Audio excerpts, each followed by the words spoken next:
amigas e amigos A Mil por Hora, eu sou o Rodrigo Matar, trazendo mais um conteúdo inédito aqui no canal A Mil por Hora, mais um TBT. Hoje, quinta-feira, é o dia de a gente recordar histórias, memórias em 2 e 4 rodas no Brasil e no exterior, tudo que se move, tudo que é veloz. E você não pode deixar de se inscrever aqui no canal. Faça sua inscrição na guia, seja membro, curta, compartilhe, dê o seu like, participe, faça o A Mil por Hora crescer. A sua participação é muito importante. Ative o sininho para as notificações de conteúdo diário. Dá o seu valeu aí. Aperta o coraçãozinho que tem aí.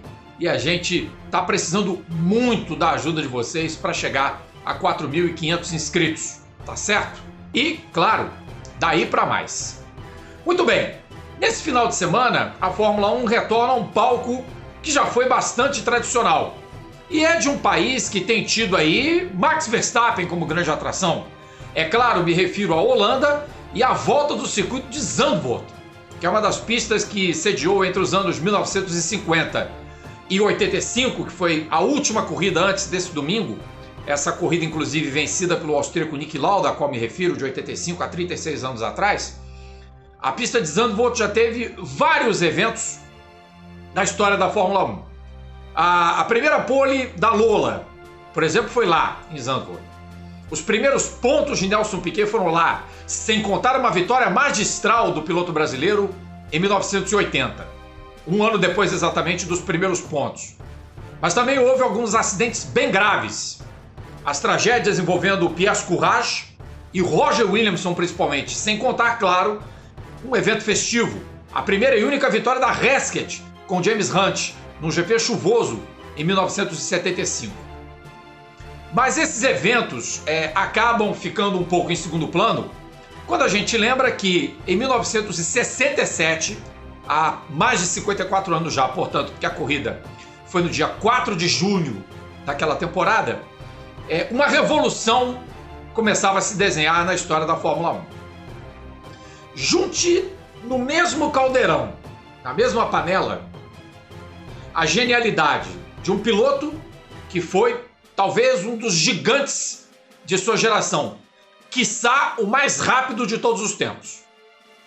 Um engenheiro genial na construção de carros de corrida, genial, genioso, difícil, de ideias avançadas, arrojadas, que várias vezes rompeu conceitos e revolucionou a Fórmula 1.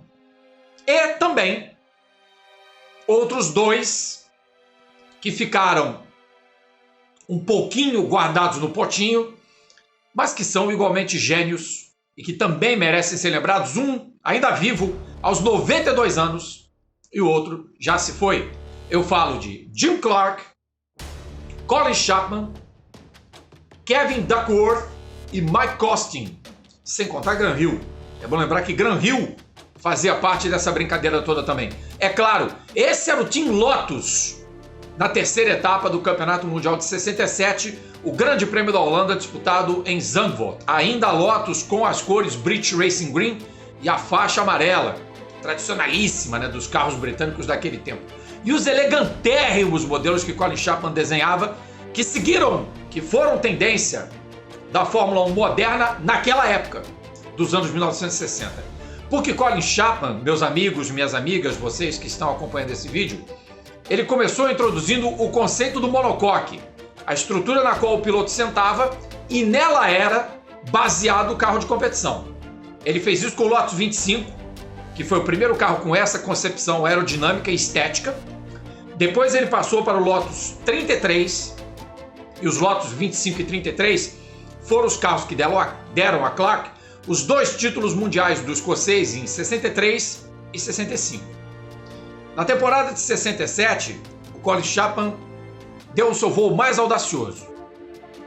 Através de um acordo com a Cosworth, de Mike Costin e Kevin Duckworth, conseguiu-se construir um carro de competição cuja estrutura gravitava não em torno da parte de aerodinâmica, mas sim da estrutura autoportante gerada pela presença do motor Cosworth, num tempo em que a Fórmula 1 tinha acabado de mudar o regulamento técnico. Em 1966 foi introduzida a mudança de cilindrada dos motores de 1,5 litro que vigorara até 65, no ano do bicampeonato de Clark, para 3 litros. E quem entendeu melhor essa proposta primeiro foi Jack Brabham com a Repco, motores derivados de um bloco Oldsmobile de série, montados por John Judd na Austrália. E Jack Brabham, o Blackjack, acabou campeão mundial, sendo, até hoje, o único piloto construtor campeão mundial com a sua criação. O que fez Chapman? Propôs a Costin e Duckworth uma ideia, uma joint venture, em que o carro dele seria a peça-chave, mas não tanto quanto o motor que Costin e Duckworth construiriam, especialmente para o novo carro de Colin Chapman, que estrearia na terceira etapa do GP da Holanda. Sim, o motor Cosworth DFV, de Double Four Valve. Essa é a sigla DFV, Double Four Valve, que ele tinha um sistema de duplo comando de válvulas, 4 válvulas por cilindro. Então, com 8 cilindros, o motor era multiválvula, 32 válvulas. Era uma maravilha da construção mecânica. O motor é uma joia de 168 quilos, que era um peso bastante pequeno para a época, onde você tinha motores muito pesados. Vide os motores Maserati dos modelos Cooper, daquela época, que eram os motores dos blocos de 58, 59, aqueles carros que o Fangio correu nos anos 1950, foram recondicionados, mexidos, mudaram o diâmetro e curso de pistão. O Cosworth não. O Cosworth era um motor totalmente feito para competição. Ele fazia parte do tanque de combustível para trás de uma estrutura autoportante que suportava a suspensão traseira e a caixa de câmbio do Lotus 49. Elas eram ancoradas no motor Ford Cosworth. Ele servia como ancoragem para o sistema de suspensão que Colin Chapman desenvolveu para o Lotus 49, que foi outra ruptura de conceito dentro do padrão vigente da Fórmula 1, que todo mundo novamente seguiria a partir dali. E por incrível que pareça, Jim Clark, que sempre foi um piloto muito rápido em qualificação, não foi o mais rápido no treino classificatório. O escocês ficou apenas em 8º lugar, mas o carro largou da pole justamente logo na estreia com Gran Hill. Muito bem, só que Hill quebrou. Teve um problema mecânico e foi obrigado a abandonar.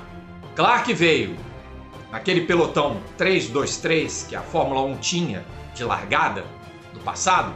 Clark largou da terceira fila do grid e veio e ultrapassando e com os abandonos, ganhando posições. De repente o escocês se viu onde?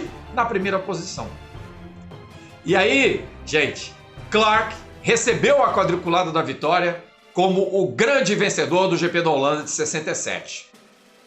Foi um desempenho perfeito, igual ao que aconteceu com a Mercedes de Juan Manuel Fangio, que também na sua primeira corrida ganhou em 1954.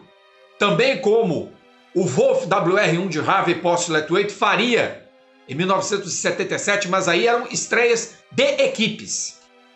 Mas estreia de carro, no meio de um campeonato como o Lotus 49 conseguiu no GP da Holanda, com essa performance estonteante de Jim Clark, olha, foi espetacular.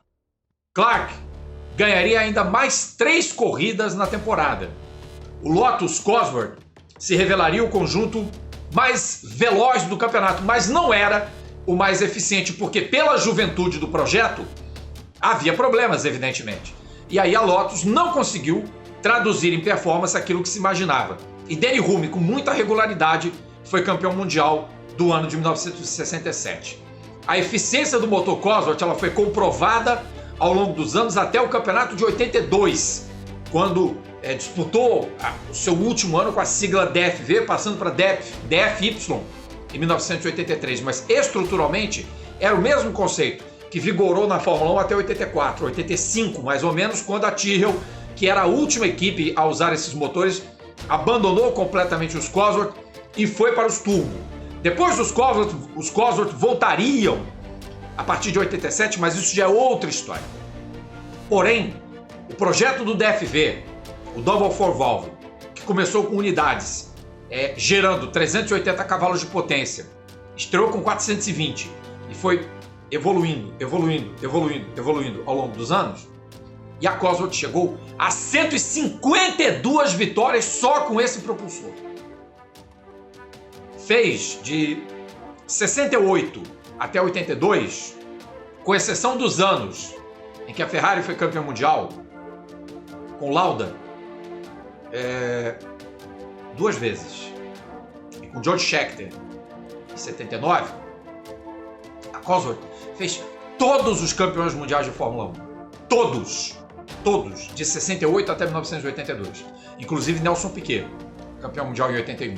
Alan Jones, Keck Rosberg, Mario Andretti, James Hunt, campeão em 76. Emerson Fittipaldi foi bicampeão com motores Cosworth. Stewart venceu seus 3 títulos com esse motor, 69, 71, 73. E Gran Hill em 68, sem contar Jochen Rindt, campeão póstumo em 1970.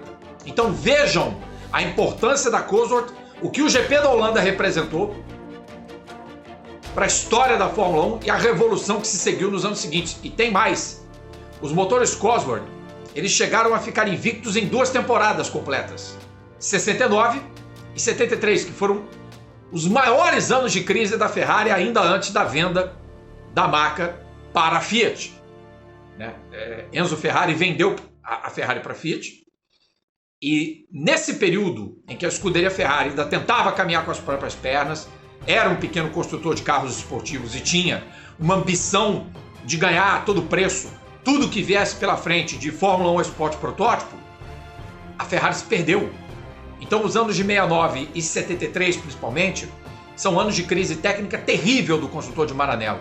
A Cosworth aproveitou, deitou e rolou, ganhou provas em todos esses 2 campeonatos. Ficou invicta. São aí 24, 25 corridas só em 2 temporadas que ela ganhou, de um total de 152 vitórias que ela conquistaria. O estopim de uma revolução que marcaria toda a Fórmula 1 a partir daí começa exatamente em 67 no GP da Holanda. Embora ainda tenha demorado um pouco, porque é só em 70 que pequenos construtores como a Surtees, a March e outros que viriam, a Insignia, Conil e etc., surgiriam na esteira do sucesso dessa obra-prima, dessa joia rara da indústria da mecânica de competição, que é o motor Cosworth DFV V8 com 2.993 centímetros cúbicos, aquele V8 a 90 graus que deixou muita saudade. Assim como Colin Chapman, assim como Jim Clark, assim como Gran Hill e a Lotus. Então, loas a todos esses, mas principalmente a Mike Costin e a Kevin Duckworth, a quem a Fórmula 1 deve tributo. E 54 anos depois, celebramos aqui o nascimento de uma lenda e o surgimento de uma revolução mecânica na história da Fórmula 1. Na próxima quinta-feira, o A Mil por Hora com o Rodrigo Matar volta com muito mais TBT. GP da Itália vem aí! E olha, a quinta-feira é perto de uma data que cabe, hein, a gente lembrar. Que tal? 10 de setembro de 72 ou 10 de setembro de 78. Vocês escolhem o título do Emerson ou Ronnie Peterson. Tá com vocês, a bola é com vocês. Respondam nos comentários quem vocês querem para o próximo TBT, combinado? Um abraço e até lá. Tchau, tchau.